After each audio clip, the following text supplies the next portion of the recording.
¿Qué tal? Muy buenas noches. Bienvenidos a esta nueva emisión de IntelliJuris de la serie Hablemos sobre Justicia.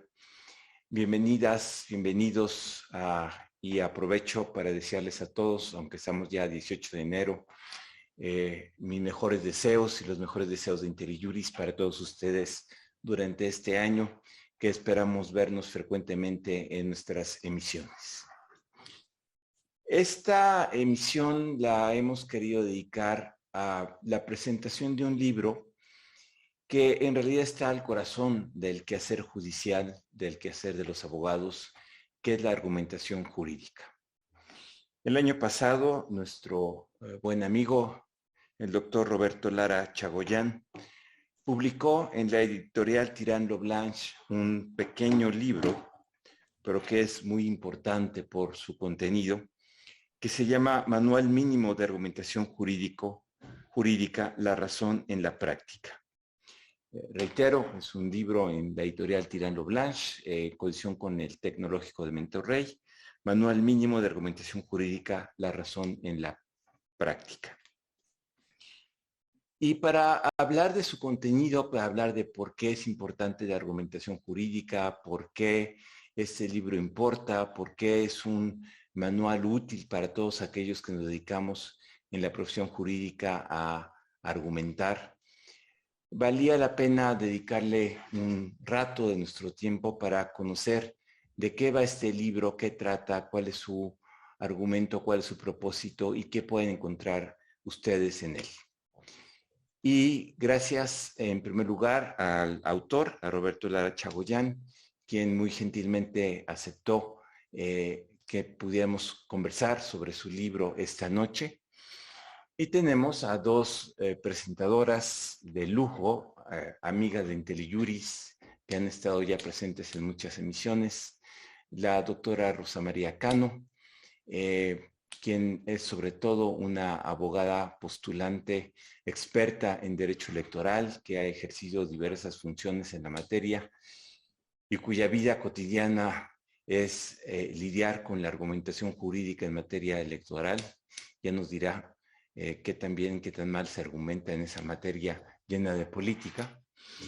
Y la doctora Leticia Bonifaz, quien sería larguísimo leer su reseña curricular, no es reseña, sino es, parece, sentencia de tribunal colegiado, por lo extensa, pero que me basta decir para efectos de esta presentación que es una profesora de muchísimos años de la Facultad de Derecho de la Universidad, en donde, por cierto, durante una buena parte de esos años impartió la cátedra de argumentación jurídica. Ya no lo hace, pero de todas maneras es uno de sus puntos fuertes y gran parte de su vida profesional está dedicada a enseñar a jueces, a estudiantes y abogados a argumentar. También ya nos podrá platicar alrededor del libro algunas de sus experiencias en este proceso. Bien, pues hecha esta breve introducción, me gustaría proponerles la siguiente dinámica que invierte un poco la lógica de las presentaciones del libro. Normalmente en una presentación del libro hablan los presentadores y con suerte le dejan algunos minutos al autor para que agradezca las críticas o los elogios que se hicieron de su libro. Yo aquí quisiera proponerles una lógica inversa, dado que el autor y el actor central de esta plática es el libro y quien lo escribió.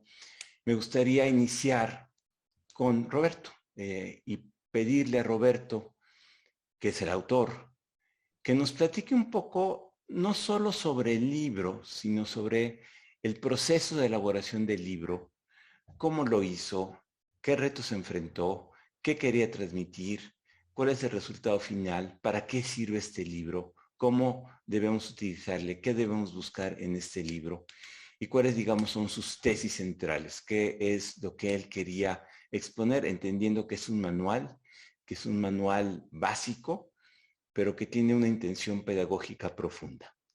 Roberto, bienvenido, muy buenas noches y pues es tuyo el conversatorio en esta parte para que nos platiques, como te decía, de tu libro, y ya después le pido a Rosa María, a Leti y yo mismo quizás que sigamos conversando sobre el libro. Adelante, Roberto. Muchas gracias. Muy buenas noches a todos y a todas. Les doy la más cordial bienvenida a esta presentación. Quiero agradecer de manera muy puntual a la plataforma IntelliJuris, que goza de un prestigio inapelable en nuestro país, a Sergio López Ayllón, que tuvo la amabilidad de invitarme a estar en esta noche con ustedes, por supuesto a las presentadoras Rosa María Cano y Leticia Bonifaz, ambas muy queridas colegas, amigas, juristas que yo admiro mucho, empezando por cuestiones de tiempo, cronológicamente hablando estrictamente. Conozco a Rosy Cano porque fue mi maestra en la Facultad de Derecho de la Universidad de Guanajuato y le tengo desde entonces mucho cariño. Fue una profesora muy exigente, la recuerdo muy bien, y que nos enseñó mucho en administrativo. Y luego me la encontré en el IFE, tiempo después, ya aquí en la Ciudad de México, y pues pudimos coincidir en algunos temas académicos. Y a Leti Bonifaz, pues la considero poco menos que mi maestra indirecta, porque coincidí con ella en la Suprema Corte en varios encargos. La conocí como una conferencista ya muy consolidada. Recuerdo el día que me la presentaron antes de que yo estuviera en la Corte, por ahí en un hotel en la Ciudad de México, en el Radisson, mi maestro, el profesor Atienza, que estaba con ella, y con Ernesto Garzón Valdés, una mañana de sábado, me parece que yo los recogía, y ahí me la presentaron. Entonces no sabía yo que me la iba a encontrar más tiempo y muchas veces, tanto en la facultad, en la Corte, después en actividades ya directivas, ella como directora de Derechos Humanos y yo del Centro de Estudios Constitucionales, pudimos coincidir y hacer mucha sinergia. Y pues le tengo mucho cariño, mucha admiración por su trabajo, su trayectoria y la manera que tiene de ver el derecho. Bueno, pues a Sergio lo conozco también por amistades comunes, por haber coincidido en proyectos académicos también serios, desde el ITAM, lo recuerdo, después en el CIDE, donde también pude alguna vez dar clase, y pues de verdad que para mí es un verdadero orgullo, un honor estar ante tres personalidades de este tamaño, de esta talla. Muchísimas gracias por preocuparse o por considerar mi trabajo para poder ser discutido esta noche. Voy a dividir mi intervención en dos pequeñas partes. Una que le voy a llamar, ya que estamos hablando de argumentación, contexto de descubrimiento, y a la segunda, contexto de justificación. En el contexto de descubrimiento quiero contarles de manera muy breve y muy sencilla, muy básica, cuáles son las razones por las cuales el libro se escribió. Y en la segunda hablaré un poco más de las preguntas que me hizo Sergio, qué propósitos tiene, cuáles son sus tesis principales, para quién está dirigido, etc. Bueno, en el contexto de descubrimiento yo diría dos cosas. Uno, que el libro tiene dos orígenes o dos inputs, ¿no? El primero, que medio lo cuento en la introducción, es una suerte de revancha que yo tenía conmigo mismo porque yo quería escribir una tesis de doctorado de lógica. Una idea que yo tenía desde que estaba en Guanajuato, porque yo era profesor allá de lógica en el propedéutico de la Facultad de Derecho, y me gustaba mucho, me gusta mucho, y cuando llegué a Alicante, pues fue una de las primeras lecciones que me llevé con mi maestro Manuel Atienza, porque me sugirió que no hiciera una tesis sobre lógica, que por cuestiones de tiempo, por cuestiones de mi formación inclusive, y del desarrollo que llevaba ya la materia, digámoslo en otras palabras, la lógica jurídica como tal estaba medio pasada de moda, por decir de alguna manera, no pasa de moda nunca, pero vamos, que el auge estaba ya puesto en la argumentación jurídica y no tanto en la lógica como la vimos en la época de don Eduardo García Maínez, ¿no? Entonces Atienza me sugirió que hiciera una tesis sobre el concepto de sanción, la cual elaboré y pues, me quedé muy contento. Pero siempre me quedó la espina de haber escrito algo sobre lógica, sobre lo que yo enseñaba entonces en Guanajuato. El segundo input del libro es un encargo que me hacen en el TEC de Monterrey, institución a la que agradezco mucho tenerme entre sus filas. Ya voy a cumplir 3 años ahí, fue mi siguiente trabajo después de la Suprema Corte. Y bueno, pues Josefina Cortés, mi jefa, directora, actualmente es la decana académica de la Escuela Nacional de Ciencias Sociales. Ella tuvo la idea, cuando fue directora de Derecho aquí en la Ciudad de México, de toda la región, pues impulsar una serie de manuales que acompañaran al nuevo modelo de enseñanza que le llamamos TEC 21, que está basado en casos, que está basado en retos y en situaciones problema. Entonces ella empezó a encargarnos a algunos profesores de tiempo completo la elaboración de estos manuales.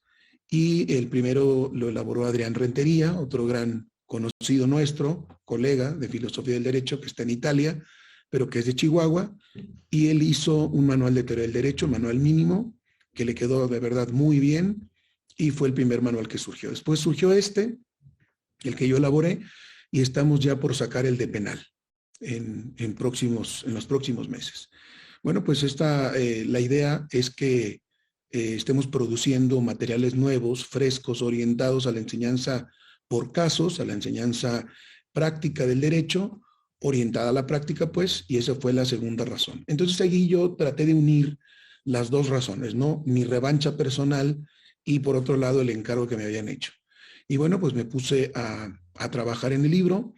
La idea era que fuera un manual mínimo. Esto ya fue un primer reto porque la teoría de la argumentación jurídica o las técnicas de la argumentación jurídica, pues no es una cuestión sencilla, sobre todo porque es una materia teórica donde no reina la paz, donde hay muchas escuelas, muchas corrientes de pensamiento contrapuestas, y es difícil después pues tratar de postular objetivamente un paquete de conocimientos que no esté influenciado o que no se cargue demasiado, digamos, algún profesor, alguna tendencia, alguna corriente del pensamiento jurídico, lo cual, insisto, pues no es una tarea fácil. Sin embargo, creo que no existe ningún libro, por muy neutral o científico que quiera ser, que no tenga un sesgo, que no tenga una impronta, que no tenga un origen, una escuela a la que uno pertenece o con quienes estudió. Por eso el libro, lo confieso de una vez, es un libro de corte alicantino. El corte es el corte que tiene mi maestro, de quien yo aprendí la mayoría de estas cosas, Manuel Atienza, y es un libro en ese sentido, ¿no? Yo me confieso así. Algunas observaciones críticas pueden ser esas, porque no fuiste más neutral, porque no postulaste más autores del mismo nivel, etcétera. Y bueno, trato de hacerlo, pero sin embargo siempre me quedo con la escuela a la que yo pertenezco o me siento pertenecer, que me parece que además hay buenas razones para defenderla. Entonces, esas son las dos razones por las cuales elaboré este libro. Quizás podemos añadir una tercera razón, y que es la misión que tenemos aquellos que nos dedicamos a la docencia y a la investigación. Lo que buscamos en todo caso es tratar de contribuir a la enseñanza, a la investigación, a poner un granito de arena en la discusión pública de los temas que nos interesan, y esa es una tarea que yo también tenía medio dormida por mi función en el sector público durante muchos años, que fue una especie de pasaje de mi vida, ¿no? Yo siempre quise ser académico, nunca he dejado de dar clase, lo he sido, pero de tiempo completo era mi idea. Ahorita tengo ya casi 3 años de haber cumplido este sueño. Estuve 1 año en la Ibero, muy al principio de mi estancia en la Ciudad de México, pero prácticamente 19 años estuve trabajando en el sector público. Ahora que ya puedo estar dedicado estrictamente a esto, pues también fue una razón más que me permitió emprender esta empresa, ¿no? esta obra. Ahora me paso al segundo punto, que es el contexto de justificación. ¿Qué puede ofrecer el libro? Hay muchísimos libros de argumentación jurídica, abundan los manuales nacionales y extranjeros. Es una materia que está mal decirlo, pero que malamente se ha puesto de moda Cuando hablo de moda, pues no suena bien, tiene una carga emotiva negativa. Las modas son pasajeras, parece que no se toman en serio porque después viene otra que la sustituye. Sin embargo, la teoría de la argumentación jurídica, y aquí los expertos no me dejarán mentir, llega a México, al menos en su vertiente más moderna o más contemporánea, llega un poco tarde, ¿no? A pesar de que tenemos grandes promotores y precursores de la argumentación a nivel mundial, como fue Luis Ricasens, como fue el propio Eduardo García Maínez en la UNAM, fue una materia que se quedó, digamos, un tanto dormida con relación a otros países que avanzaron más rápido, a pesar de que en un tiempo les llevamos ventaja. Por ejemplo, España, ¿no? Que en pleno franquismo, en México ya teníamos un desarrollo más amplio en estas materias, pero después parece que nos rebasan los españoles y empiezan a desarrollarse un montón de escuelas, entre la de Alicante, la de la Autónoma de Madrid, la de Barcelona, Pompeu Fabra, etcétera, y empiezan a trabajar mucho estos materiales. Entonces, de pronto, en los años 90 del siglo XX, empieza el auge en la Ciudad de México, cuando el auge había empezado después de la Segunda Guerra Mundial, al menos en Europa, y por supuesto, prácticamente nada más en la UNAM en México, ¿no? Pero no en todo el país ni en todas las facultades. Y ese retraso de la llegada del auge de la argumentación jurídica lo frena o lo rompe, el rezago, quiero decir, Rodolfo Vázquez.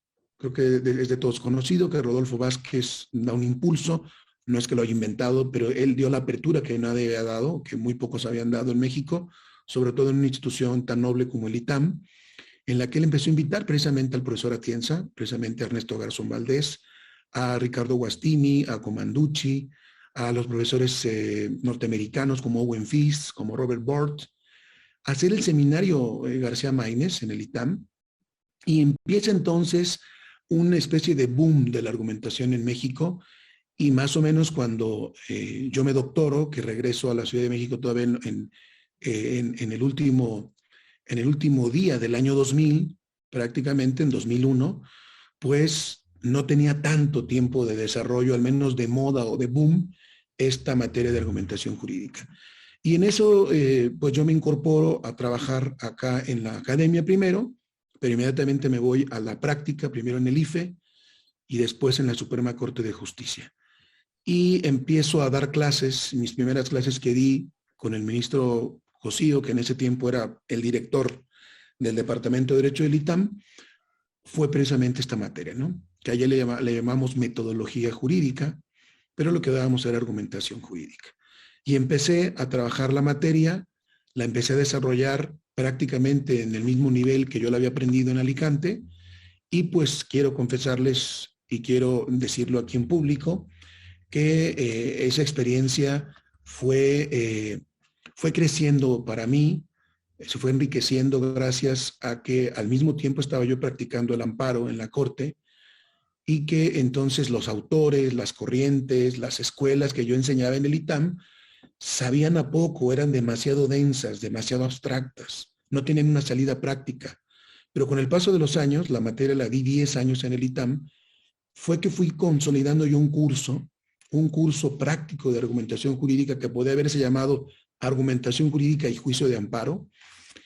Y fue como empecé yo a tratar a modificar completamente mi programa de estudios, que lo fui elaborando a lo largo de esos años, y fue que me quedó más o menos lo que aparece aquí en el libro, ¿no?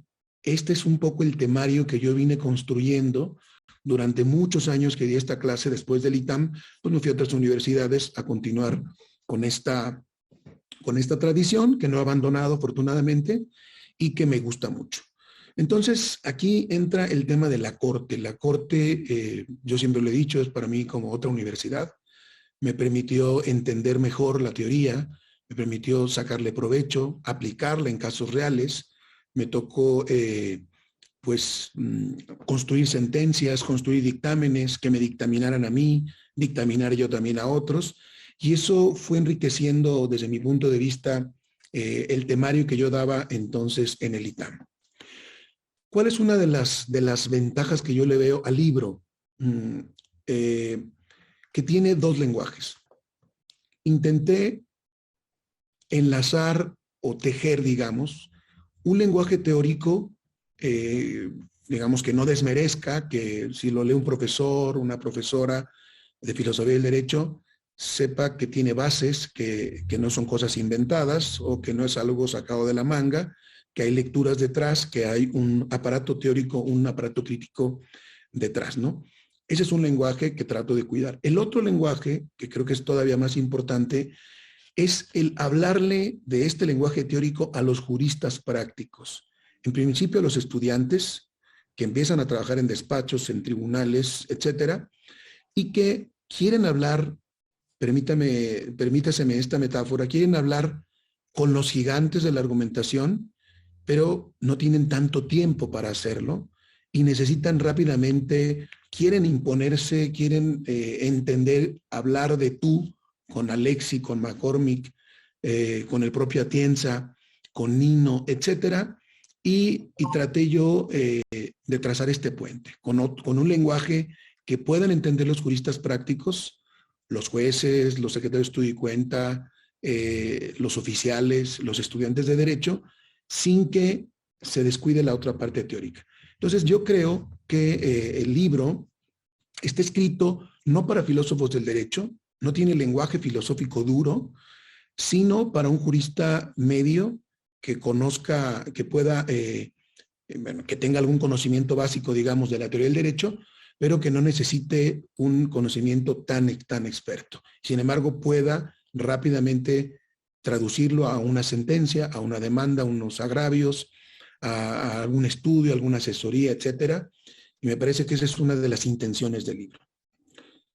Este puente, como segunda parte, una cosa es el lenguaje, digamos, y otra cosa distinta, aunque relacionada, es el puente entre teoría y práctica. Esta es otra de las grandes dicotomías, de las grandes discusiones que se tienen regularmente en filosofía del derecho.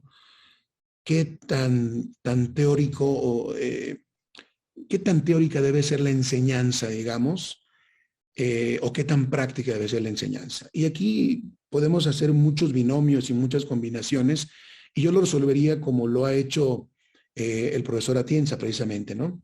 Atienza tiene una frase que le caracteriza porque dice que no hay mejor práctica que la teoría, que parece simple o parece un juego de palabras, pero lo que Atienza quiere decir con eso es que si estamos preocupados por la práctica del derecho, más nos vale tomarnos en serio la teoría, porque con una buena teoría, la práctica sale mejor, sencillamente sale mejor. Es una trampa pensar que hay que obviar la teoría. Yo tenía un profesor en Guanajuato, Rosica no debe saber quién, no voy a decir su nombre desde luego, que desdeñaba la teoría, que se pitorreaba de los teóricos, que inclusive nos hacía chistes con los teóricos. Decía, ¿para qué tanto Carneluti? ¿Para qué tanto Chiovenda? ¿Y qué importa Kelsen? Lo que importa es la demanda, el agravio, el concepto, ganar, el escrito. Y yo creo que eso es un error, porque las mejores prácticas del derecho están basadas en cimientos teóricos sólidos.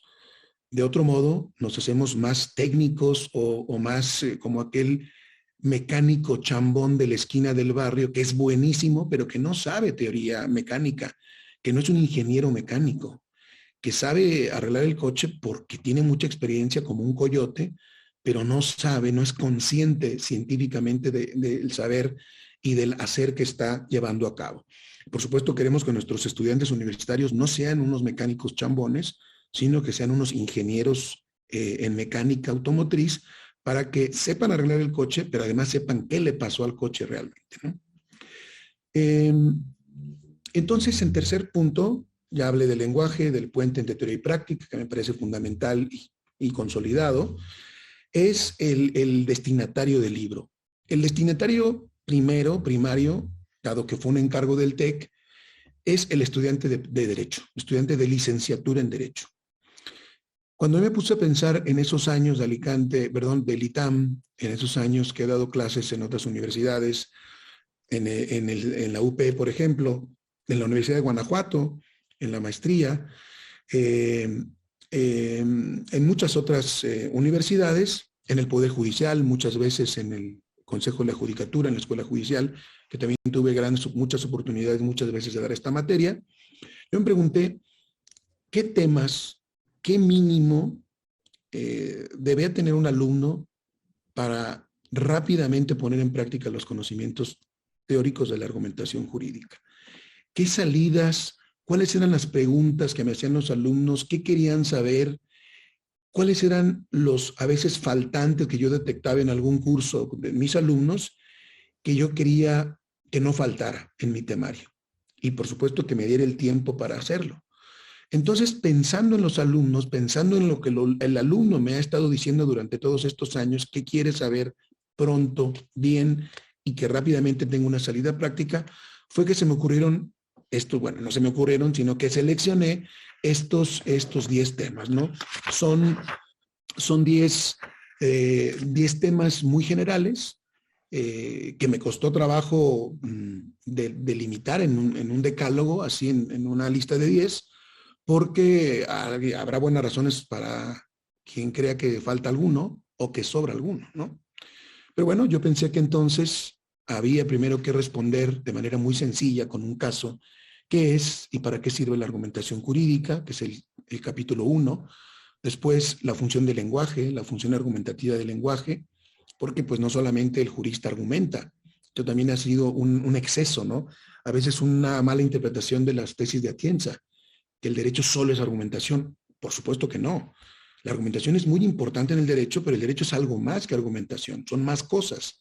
Y el abogado y la abogada en general despliegan muchos usos lingüísticos a la hora de practicar el derecho. Uno de ellos es el argumentativo, pero no es el único. Y eso yo lo quería dejar muy claro. ¿Qué es un argumento? Yo recuerdo muy bien, muy claramente, cursos de maestría o de doctorado que discutimos test de proporcionalidad, que discutimos el primer y el segundo McCormick, que discutimos la coherencia narrativa y normativa, temas apasionantes, pero que después el profesor, el juez, el magistrado, que es nuestro alumno, no sabe identificar unas premisas y una conclusión. Que uno pensaría, bueno, eso es lo obvio, básico, casi de prepa, ¿no?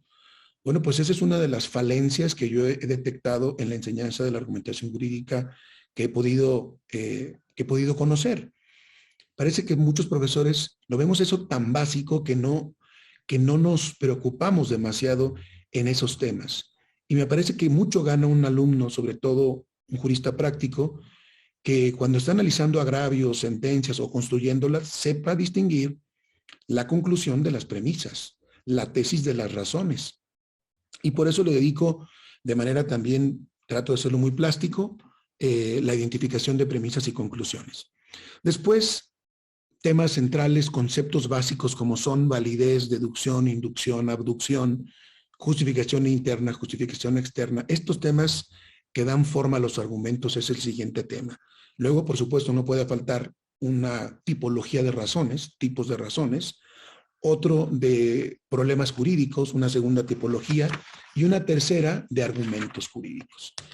Aquí en argumentos jurídicos, por supuesto que hay listas mucho más grandes que la mía, hay catálogos enormes en muchos otros manuales, en otros libros, pero yo traté de seguir una pauta muy básica, los argumentos que desde mi punto de vista no puede dejar de conocer un abogado, una abogada, ¿no? Y estos argumentos son los que salen, digamos, de la concepción de Atienza de la cantidad de información que tiene un argumento. Es decir, si las premisas son suficientes, si las premisas son escasas o si las premisas tienen información de más.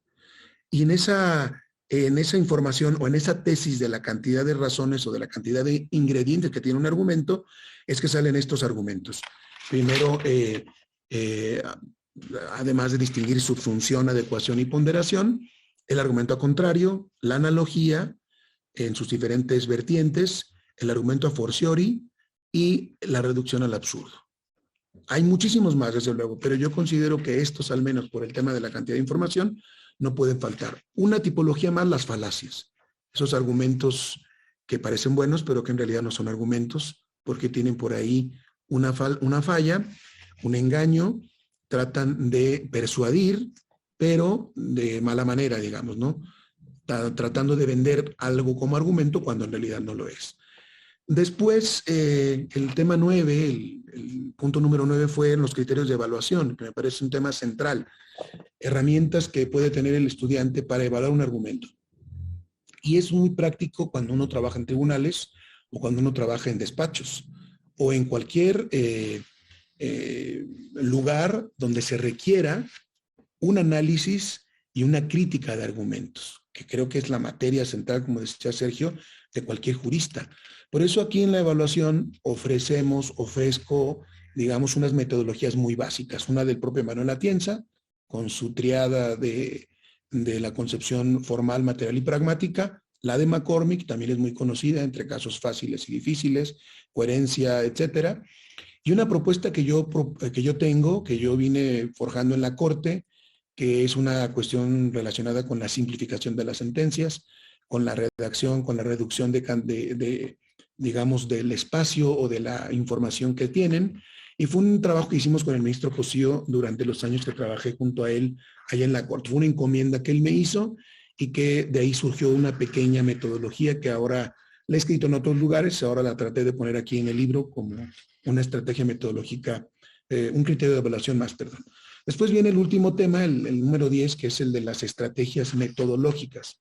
Y aquí ofrezco también materiales muy, muy prácticos, el modelo que es muy sencillo de observar, el modelo de Toulmin, y después unos consejos que yo recogí a partir de mi propia experiencia como proyectista. Finalmente, en el tema 10, traté de rescatar el decálogo argumentativo de Manuel Atienza, unos 10 mandamientos que él tiene, que hizo hace mucho tiempo y los publicó en Isonomía del ITAM, y yo trato de conectar estos 10 mandamientos con el libro. Entonces, de alguna manera ofrezco una lectura al revés. Cuando se empieza por el decálogo de Atienza, el alumno puede encontrar la correspondencia en el contenido del libro. Esa es un poco la justificación de los contenidos que hay por ahí. Para ir terminando, quiero también señalar que el libro el eje del libro, digamos, los rieles por los que corre el libro son casos concretos. Son casos mexicanos además, casos de la Corte, de tribunales colegiados, relativamente recientes, interesantes, muy discutidos a nivel de la opinión pública, que puedan servir como pretexto para invertir, digamos, la enseñanza, ¿no? En lugar de empezar a enseñar a Alexi o a Atienza o a McCormick o a Perelman con sus tesis, sus teorías, sus postulados, lo que yo trato de hacer es ver un caso. Después de ese caso puede servirnos como pretexto para enseñarle una tesis de Alexi o una tesis de McCormick o una tesis de Toulmin, y es un poco como funciona o intento que funcione el libro a partir de los casos. Por lo tanto, se caracteriza por tener casos mexicanos. Recuerdo que tuve una plática amena con Gerardo Laveaga, y hablando del título del libro, él me sugirió una cosa medio loca, como las que suele sugerir Gerardo, porque yo no sabía qué título ponerle o qué subtítulo. A final de cuentas se puso el de la serie. Pero él me preguntó precisamente esto, ¿no? ¿Qué caracteriza tu libro que no tengan otros libros? Y le dije, bueno, que está hecho de casos mexicanos. Porque muchos de los libros de argumentación jurídica que hemos leído siempre traen el caso Titanic, que trae Alexi, ¿no? Siempre traen el caso tal, los casos de Europa o de Estados Unidos muy famosos en esta materia. Entonces Gerardo Laveaga me sugirió, pues mira, ponle adiós al Titanic, ¿no? Que me parecía chistoso, pero claro que no iba a ponerle así. Dile a tu libro adiós al Titanic para que la gente se interese, que se trata de casos mexicanos. Y bueno, pues al final de cuentas tiene otro título, pero efectivamente no trato ni de traspolar los ejemplos que ya han sido tratados por muchos autores, mucho mejores que yo, sino tratar de dibujar los casos de la Corte y de colegiados que ahorita se están discutiendo y que nos pueden servir para enseñar de la mejor manera posible desde mi punto de vista argumentación jurídica. También tiene muchos cuadros explicativos. Esto se lo debo a mis colegas de ciencia política que conocí en el Centro de Estudios Constitucionales, como Camilo Saavedra, uno de mis colaboradores, que yo quiero mucho y respeto mucho por su gran conocimiento de estos temas de Poder Judicial. Y Camilo me enseñó junto con otros colegas a los esquemas que están muy acostumbrados ellos, a los diagramas de flujo, a las flechas, a todo esto. Y hay una buena cantidad de diagramas que ojalá puedan servir para la comprensión mejor de los casos. Y finalmente, la bibliografía. El libro hace sugerencias de los autores. Hay un listado al final con los textos que me parece a mí importantes que puedan ser consultados por los alumnos si quieren profundizar. Y en cada uno de los temas yo tengo la nota al pie de página correspondiente, menciono al autor, menciono la fuente a la que puede acudir el estudiante si es que quiere profundizar. Bueno, pues eso sería entonces mi intervención. Nuevamente agradezco la invitación que me hicieron. Les invito a leer el libro, por supuesto, a quienes no lo han hecho, a que lo adquieran, ¿por qué no decirlo? Ojalá que pueda contribuir a su formación y también, por supuesto, despertar puntos de crítica y discusión, que para eso estamos haciendo academia, quienes nos dedicamos a eso. Muchísimas gracias y estoy a sus órdenes. Gracias, Roberto. Pues ya estoy seguro que muchos de nuestros participantes se les antoja leer el libro, pero vamos a darles un empujoncito más. Y déjame preguntarle a Rosa María Cano, quien como ya dijiste fue tu profesora, pero que sobre todo tiene una perspectiva muy interesante, práctica, en una materia que linda la política con el derecho, donde el argumento con frecuencia no es el jurídico, aunque debería serlo a veces. ¿Cómo valoras el libro de Roberto Rossi? ¿Qué sabor te deja el libro de Roberto?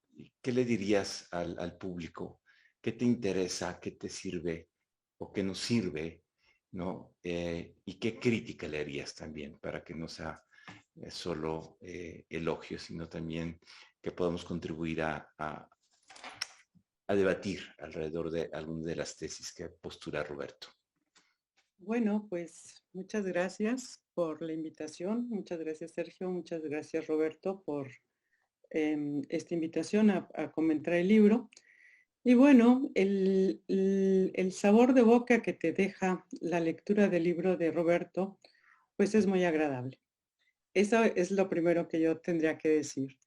¿Por qué? Porque la lectura que haces del libro te lleva de manera muy fácil, muy sencilla, con un lenguaje muy llano,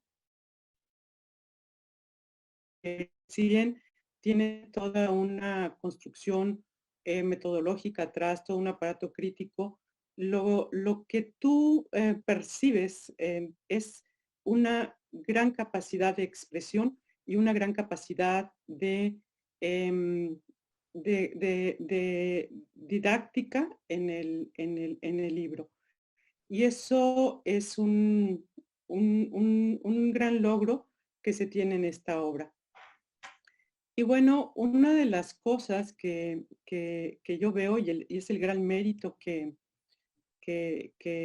encuentro en la obra de Roberto, además de que es una obra de accesible y de muy fácil lectura, pues esto no es tan fácil de lograrlo. O sea, hacer un libro tiene su mérito, pero además hacerlo con esta sencillez y con esta,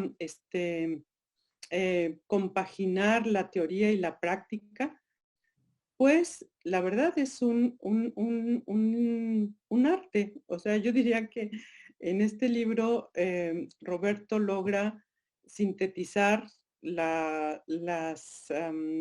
toda la teoría, toda la experiencia que él logra, tanto en su paso en la corte como en su paso como académico, como profesor, y nos da una obra muy, muy, muy, muy bien construida.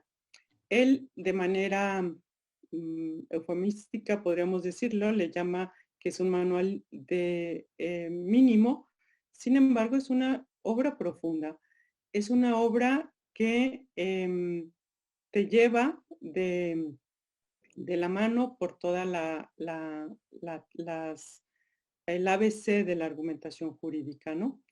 Y bueno, una cosa es que hace gala en la obra de sus consejos, pues contiene lo necesario que debe de contener, ni nada más ni nada menos. Y bueno, una de las cosas que a mí me encantó es que hace un guiño a la obra de Rayuela, de Julio Cortázar, al invitar al lector a iniciar la relectura al revés. Ya lo escuchamos en sus propias palabras. Invita a que leas el decálogo de Atienza que viene al final para que vayas contrastando con el contenido de la obra. Bueno, de esta manera invita al lector a iniciar un juego con su libro, ¿no? A jugar con la lectura del libro. Y además nos invita a salirnos de esos esquemas rígidos y nos enseña también, pues, a través de ejemplos, cómo detectar cuando estamos en presencia de falacias cotidianas.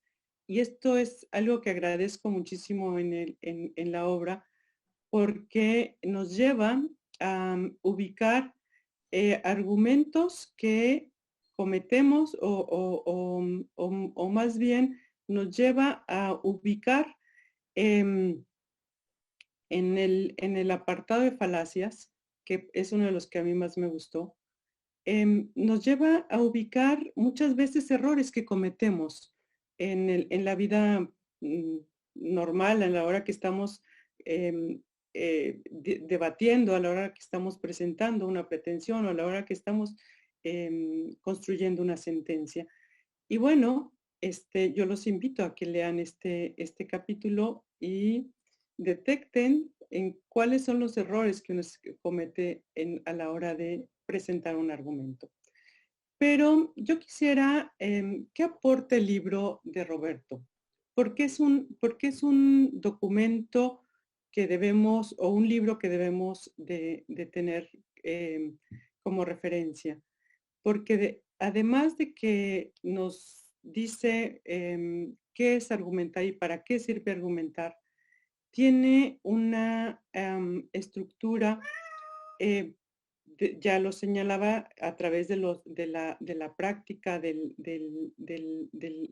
exponer ejemplos, pero también hay un tema importante. Yo cuando estaba leyendo el libro recordé cuando yo inicié mi vida profesional como juez menor penal en un municipio de Guanajuato, y llegaba al juzgado y veía cómo estaban los machotes para dictar las órdenes de aprehensión y los estoy hablando de la pistola. Bueno, pues había una descripción de los hechos, había una transcripción de las normas jurídicas y se concluía, era totalmente un lenguaje descriptivo, y finalmente concluía, en atención a ello, se tiene por acreditada la presunta responsabilidad de fulano de tal. No encontrábamos un solo argumento, una sola razón o justificación de por qué se llegaba a esa conclusión. Y una de lo que nos aporta la obra es, ¿para qué sirve argumentar? Para justificar las razones que tiene en este caso podría ser el juez, para llegar a una determinada conclusión. Y bueno, en esta obligación de justificar los actos jurídicos, tanto las sentencias como los actos administrativos, como incluso las propuestas de alguna ley a través de las exposiciones de motivos, pues encontramos y conocemos las razones que están o que subyacen en la deliberación de una autoridad para efecto de emitir un acto. Y aquí creo que es una de las aportaciones que tiene esta obra, en la cual nos pone el acento en la importancia de justificar la determinación asumida.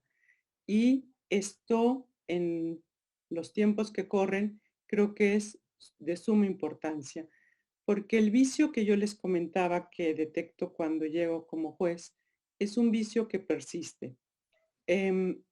Y ya lo decía Roberto en su explicación. Muchas veces se está ante una sentencia que venía de manera con muchísima información, farragosa, etcétera, y ahora se pretende simplificar. Sin embargo, estamos cayendo a veces en el vicio contrario, pues ahora muchas veces encontramos que en aras de una simplificación de una sentencia, pues no hay argumento. Simplemente está la estructura, está la estructura de la metodológica, pero no hay un argumento. Y creo que, vuelvo al tema o al apartado de las falacias, creo que eso es un vicio que tenemos que desterrar y que el libro sirve para detectar los mismos, ¿no? Y bueno, una de las cosas que también quisiera comentar, que a mí me gustó muchísimo de la obra, pues es que, que, que, que Roberto nos presenta su libro y además, a ver, creo que voy a plantearlo de otra forma. Una de las cosas que me gustaría establecer que tiene este libro es que él recomienda o hace una serie de recomendaciones de qué es lo que debe de contener o cuáles son los principios metodológicos que se deben de cumplir para evaluar una sentencia. Y si nosotros aplicamos esos principios metodológicos al libro de Roberto, pues tenemos que los cumpla a cabalidad. ¿Por qué? Porque el principio de precisión de hechos, pues él en cada uno de los capítulos expone la discusión teórica, como ya lo señalaba, para precisar el alcance del problema, pero a la par nos da un ejemplo, una cuestión práctica. Además de que observa el principio de delimitación, pues en todos los capítulos, en cada uno de los temas que aborda, nos señala con precisión cuál es la cuestión a debatir. Y va dando respuesta en cada uno de ellos a su pregunta inicial, que es y para qué sirve la argumentación jurídica. Y bueno, también hace gala del principio de economía, pues aborda los temas, ya lo decía, con todo lo necesario, pero solo lo necesario. No nos cansa con disertaciones teóricas, ni nos dispersa con explicaciones innecesarias, sino que, en mi opinión, contiene lo que un estudiante o cualquier abogado que quiera adentrarse al tema, pues requiere para conocer y para tener como las herramientas básicas de lo que es una argumentación. Pero lo que más aplaudo es que se apega al principio de claridad, utilizando un lenguaje sencillo. Y bueno, él señala que lo diseñó pensando en sus estudiantes, pero yo creo que es una obra que puede ser utilizada por cualquier abogado y sobre todo trasciende más allá de las aulas, pues será útil para el legislador, será útil para el administrador público, será útil para el juez. Pues todo aquel abogado que quiera adentrarse en la técnica de argumentar puede recurrir a la obra de Roberto. Por eso los invito a pasar una agradable tarde, una agradable mañana, leyendo y disfrutando el libro de Roberto. no me resta más que agradecer esta oportunidad y sobre todo el sentir, el palpar la pasión que hay en esta obra, porque la descripción de la misma, como la acabo de hacer, puede ser muy fría, pero la obra de Roberto y este libro no es frío. En cada una de las páginas está plasmada la pasión que siente por el tema de la argumentación jurídica. Nosotros podemos ir leyendo y sintiendo esa pasión que él siente por estos temas. Y eso no es fácil de plasmar en un texto, ni menos de compartir con el auditorio. Nuevamente los invito a esta obra. Gracias, Rosy, muchas gracias por tu comentario. Y ahora le paso la palabra a la doctora Leticia Bonifaz, quizás insistiendo desde su experiencia como docente, que hubiera sido su docencia hace algunos años si hubiera contado con un texto como el que tenemos ahora. Adelante, Leti. Gracias, Sergio. Pues ya me evito los saludos y los agradecimientos y le digo a Roberto que este libro solo lo pudiste escribir ahora, antes no lo hubieras podido hacer. Cuando te fuiste a Alicante te faltaba la experiencia que tuviste más adelante y este libro nace justo cuando debe nacer, no antes, no después. Y sí es muy útil y yo no lo plantearía solo para estudiantes, pero sí creo que también eres, no lo dijiste así, pero en términos de tamaño te diría que eres un pontífice, porque tiendes puentes entre el estudiante y los señorones, los grandototes, como dices tú. Porque efectivamente tocaste un punto que es fundamental, el de la relación entre teoría y la práctica. Hablaste de un maestro en Guanajuato que menospreciaba a los teóricos, pero también yo he visto a teóricos que menosprecian a los prácticos. Las dos cosas se dan. Y entonces, lo comentábamos con Sergio antes del programa, en mi caso, la mayor experiencia práctica que yo tuve en el Tribunal Electoral fue mi aprendizaje con Leonel Castillo y Mauro Reyes Zapata, porque una cosa es conocer y traer todo el bagaje teórico y otra que te pongan el caso concreto y que le tengas que entrar a resolver y que tengas que argumentar y llegar a la mejor solución. Y no es sencillo, con toda la teoría encima, porque no es lo mismo que tengas todos los fierros, pero nunca los has usado en una argumentación. Entonces, lo bonito del libro que estás presentando y que qué bueno que al fin te animaste a trabajar, es que primero, como te dijo Laviaga, pues tiene casos mexicanos.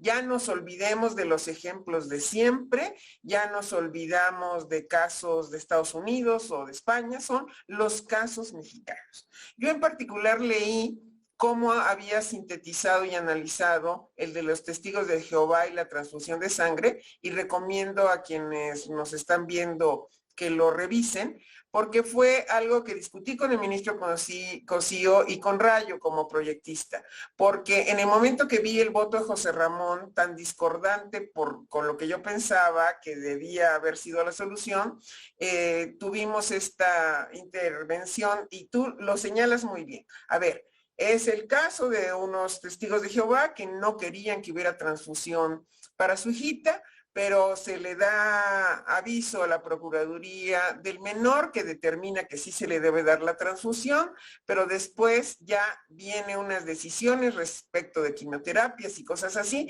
y entonces, ¿qué dice la mamá cuando se ampara? ¿Qué dice el juez de distrito? ¿Cómo resuelve la sala? ¿Cuáles son los argumentos de unos y otros? Y entonces eso es la mayor utilidad que puede tener alguien que quiere saber cómo resuelve la corte. Y también dices algo que es clave. También depende en qué nivel estás de juzgador, porque no es lo mismo que te toque un amparo directo en donde ya tienes prácticamente todo armado, o el Tribunal Electoral como última instancia, a cuando estás en una primera instancia donde puede ser que estuvieron mal planteados los argumentos, mal planteados los hechos, en fin. Entonces, yo creo que sí viene a ayudar mucho para estudiantes y para los que tienen miedo a algo que pusiste en una paginita del libro, pero que es muy rescatable, que es el miedo a la página en blanco y el no usar el machote.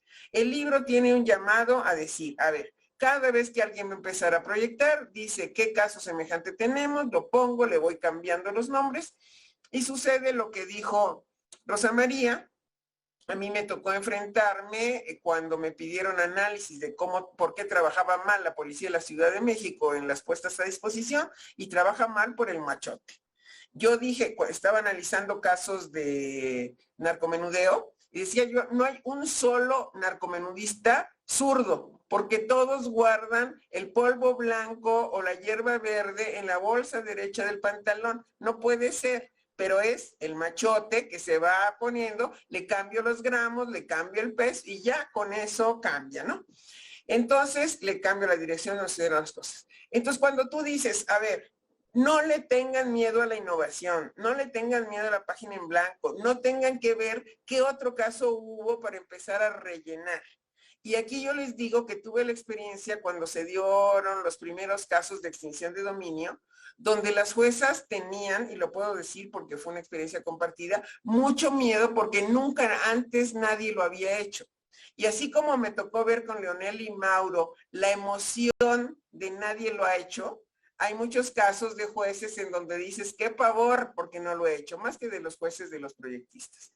Entonces, Roberto, yo creo que el libro se escribió cuando tenía que escribirse, va a tener muchos destinatarios jóvenes que van a ver los casos concretos y de verdad sí lo hiciste de manera muy sencilla y qué bueno que te auxiliaste de estos mapas conceptuales que hacen nuestros compañeros politólogos porque sí resultan de mucha utilidad. En mi caso, me regresaste cuando hiciste la introducción, a mí me tocó conocer a alguien que fue muy importante en mi formación, y por eso conocí a Garzón Valdés, que estaba en el Instituto de Investigaciones Filosóficas y estaba casado con Yolanda Frías, y ya sabes, Sergio, de quién estoy hablando, de Javier Esquivel. Y en esa época tenías que estar buscando quién quería hablar de argumentación contigo porque habían poquísimas personas que quisieran dedicarse a eso y también me interesó mucho lo que dijiste de la moda. No es que esté de moda, pero sí es muy importante que se conozca bien la argumentación. En el Instituto de Investigaciones Filosóficas está por empezar un diplomado con Juan Antonio Cruz Parcero, va a ser un diplomado muy serio, lo recomiendo ampliamente y seguramente en ese diplomado ya será de gran utilidad tu libro. Te felicito, Roberto, qué gran trabajo hiciste y vamos a tener una muy buena novedad editorial en las manos de muchas personas. Gracias, Leti. Gracias, Rosy. Roberto, estamos prácticamente al límite del tiempo. Hay un par de preguntas. Solo te pediría si las puedes responder muy brevemente y quizás un cierre. Yo haré el cierre final. Nos pregunta uno de nuestros espectadores en qué se diferencia este libro del libro Argumentación Jurídica de Estudios Prácticos que escribiste, entiendo, hace algunos años. Y alguien más nos pregunta cómo abordar la argumentación jurídica desde la perspectiva del bloque de constitucionalidad. Te pido una respuesta brevísima, algo más que quieras añadir para poder cerrar el programa. Con mucho gusto, Sergio. Primero agradecer tanto a Rosy como a Leticia sus palabras tan elogiosas, de verdad. Muchísimas gracias. Me llegan muy adentro las palabras que me han dicho las dos, porque para mí representan auténticas autoridades en esta materia. Bueno, respondiendo a las preguntas del público, Sergio, en primer lugar, el libro de Porrúa, que ya dije un comercial, el primer libro que hice de argumentación, en realidad es un compendio de ejercicios individuales, no es un manual, digo, no es un libro, no es una monografía, no es una sola, no tiene, digamos, un recorrido continuo, sino que se trata más bien como de papers que yo fui reuniendo, algunos ya están publicados, otros no. Fue una de estas compilaciones que luego hacemos los profesores que queremos que se lean algunos textos que no se leyeron, ¿no? Y sí, tiene que ver mucho con la Corte y tiene que ver con la argumentación jurídica. Y allá la estructura del libro es otra. Son 3 secciones, tienen, digamos, 3 grupos de papers dirigidos a cuestiones puntuales. Pero no se trata de un ejercicio como este manual. Entonces la lógica es completamente distinta. Allá van a yo platico más experiencias más, digamos, más completas, ¿no? Sobre casos que yo tuve que enfrentar como proyectista o como dictaminador o en algún viaje que hice y que pude enfrentarme a esos casos. Entonces es otro tipo de libro por si también lo quieren leer. Bloque de constitucionalidad. Bueno, en el Estado constitucional, si algo se caracteriza, el llamado así Estado constitucional de derecho o la era de la constitucionalización, hay una exigencia mayor para argumentar.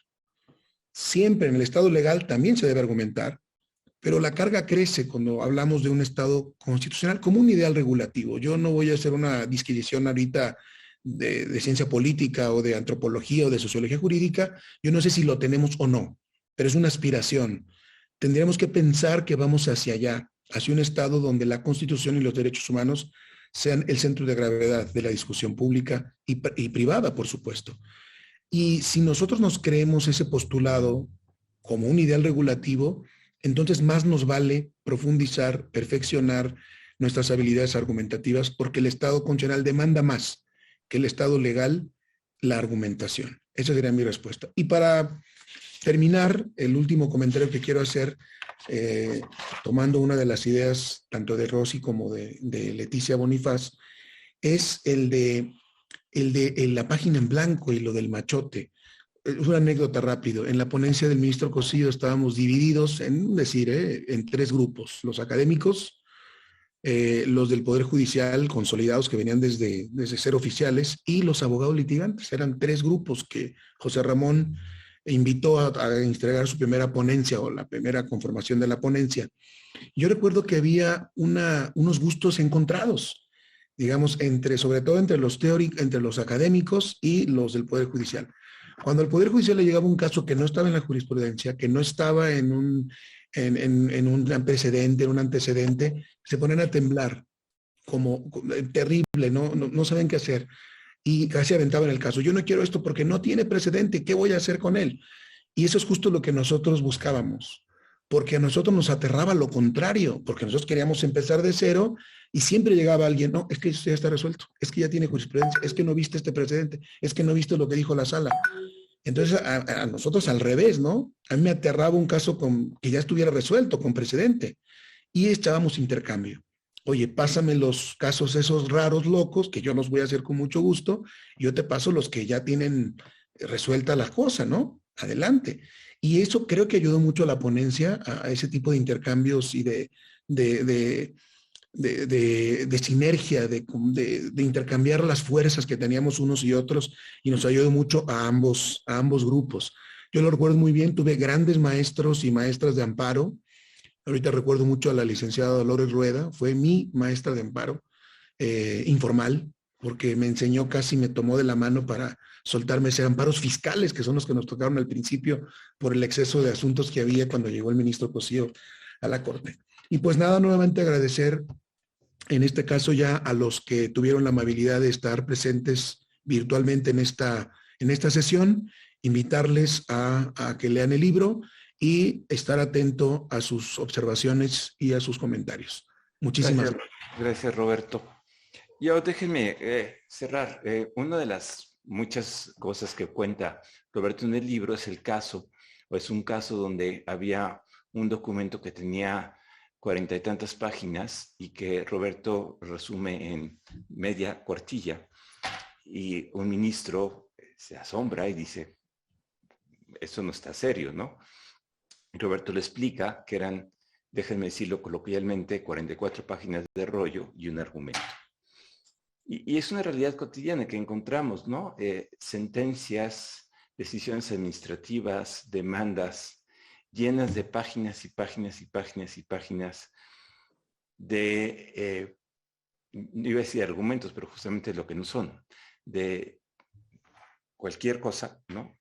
Y cuando uno llega a la decisión, al argumento, son 3 o 4 o 5 renglones.